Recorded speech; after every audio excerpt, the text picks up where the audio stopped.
நம்ம வாழ்க்கை எவ்வளவு பெரிய சோகம்னு காலையில எழுந்திருக்கிற எல்லாருக்கும் தெரியும் இல்ல? எதுவுமே நிம்மதியா இல்லை அப்படின்ட்டு காக்கைகளாய் ஓடுகிறோம்.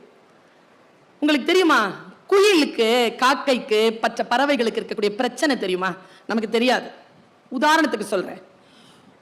பறவைக்கு, நம்ம வீட்டில் வந்து நான் வெஜிடேரியன் சமைக்கிறவங்களுக்கு முட்டைக்கோழி அப்படின்னு சொன்னா ரொம்ப பிடிக்கும். முட்டைக்கோழியை வந்து சமைப்பாங்க. முட்டைக்கோழின்னா என்ன அர்த்தம்னா, அது முட்டை போட்டிருக்காது, ஆனா போடுற லெவல்ல இருக்கும். நிறைய அது உள்ள எடுத்து பார்த்தீங்கன்னா நிறைய முட்டைகள் இருக்கும். அது முட்டைக்கோழி சாப்பிட்றது. என்னைக்காவது அந்த ஆயும் பொழுது, அந்த கறி ஆயும் பொழுது யாரேனும் ஓடுடைய முட்டையை கண்டெடுத்து இருக்கிறோமா? ஓடு இருக்கிறது இல்லை முட்டைய கோழிக்கிட்ட. அப்போ அந்த கோழிக்கு ஓடு எப்போ வருது? முட்டை வெளியில் வருகின்ற சில நிமிடங்களுக்கு முன்னால் தான் ஓடு கட்டுமா. நான் இதெல்லாம் விட்டுறேன், இதெல்லாம் சயின்ஸ், நீங்க எல்லாம் பார்த்துக்கோங்க. எனக்கு எங்க கவலை தெரியுமா, அந்த ஓடு கட்டிய உடனே அது வந்து முட்டை போட்டாகணும். பல பறவைகள் ரொம்ப திட்டமிட்டு கூடு கட்டி கொள்ளும். கூடு கட்டவே தெரியாதுங்க ஒரு பறவைக்கு, குயில்.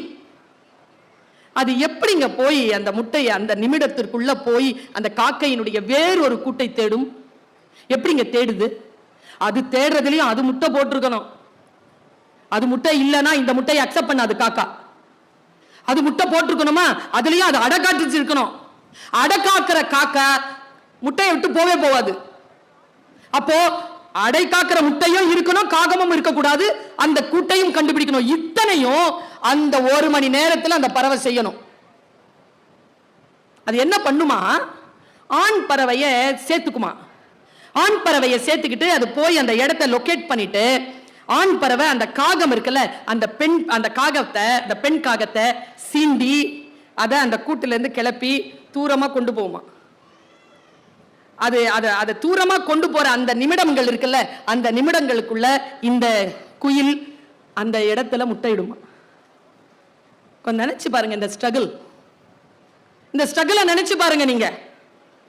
அந்த முட்டை போட்டுட்டு அது வந்துரும். அம்மா அப்பா 2 பேரும் வந்துட்டு தூரத்துல இருந்து பாக்குமா. இதுல எங்க தெரியுமா ஸ்ட்ரகிள் ஆரம்பிக்குது? முட்டை போட்டதுக்கு பிறகு அம்மா அப்பாவுக்கு ஸ்ட்ரகிள் தீந்துருச்சு, ஆனா அந்த முட்டைக்கு ஸ்ட்ரகிள் ஆரம்பிக்குது. இந்த முட்டை இருக்குல்ல, அது அடை காக்கிறதுக்கு பிறகு கொஞ்ச நாள்ல அது வெளியில இருந்து குஞ்சு வரும். குஞ்சு வரும் பொழுது காக்கைக்கு தெரியாது இது தன் குஞ்சு இல்லைன்னு. என்ன ஆகும்னா, அந்த குஞ்சு வெளியில வந்ததுக்கு அப்புறமா குஞ்சுகள் வாய் திறக்கும்ல, வாய் திறக்கும் போது காக்கா வந்து சோறு ஊட்டும்ல, அப்போ ஒவ்வொரு குஞ்சும் சத்தம் போடும்ல. அப்படி சத்தம் போடும்போது குயில் குஞ்சு சத்தம் மட்டும் கொஞ்சம் வித்தியாசமா இருக்குமா. அந்த காக்கை குஞ்சுகள் வாய் திறந்து சத்தமிட்டு தாயினுடைய அந்த உணவை வாங்கி கொண்டிருக்கும் பொழுது இந்த குயில் குஞ்சு இருக்குல்ல, அதுவும் கத்தும் தானே, பசின கத்தும் தானே. அப்படி பசியில கத்தும் போது காக்கா இருக்குல்ல, அது சோறு போடுறத நிறுத்தி அந்த குஞ்சை பாக்குமா. என்ன டிஃபரெண்டா கத்துற, எங்க நம்ம ஃபேமிலி வாய்ஸ்? அது மறுபடியும் அதே வாய்ஸ்ல கத்தும் போது அது தொண்டையில காகம் தன்னுடைய அலகினால் கொத்துமா. கொத்தும் போது ஒரு கத்தம் பாருங்க. அந்த கத்து வந்துருச்சுன்னா, அந்த வலிக்கு கத்து வந்துருச்சுன்னா, அடுத்த ஓரிரு நாட்கள்ல அந்த குஞ்சு அந்த கூட்டை விட்டு பறந்து போயிடும். இல்லைன்னா சைலண்டா தான் இருக்கும். அதனால் தான் பாரதி பாட்டி செய்த பொழுது பராசக்தியிடம் கேட்ட பொழுது, தாயே அந்த கத்தும் குயிலோசை சற்றே வந்து காதில் பட வேண்டும். எதுக்கு?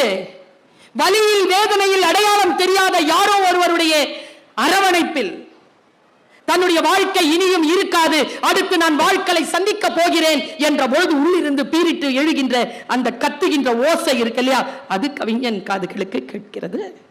ஒன்று சொல்லுகிறேன், இன்றைய நாளில் சொல்லுகிறேன். தாந்த்ரா என்கின்ற ஒரு புத்தகத்தில் ஓஷோ சொல்லுகிறான், சோகமாக இருக்காதீர்கள். உங்கள் வாழ்க்கையில் நீங்கள் செய்யக்கூடிய ஆகப்பெரிய குற்றம் சோகமாக இருப்பதுதான். மகிழ்ந்திருங்கள், மகிழ்ச்சியாக இருங்கள். மகிழ்வதற்கான வாய்ப்பை தேடாதீர்கள்.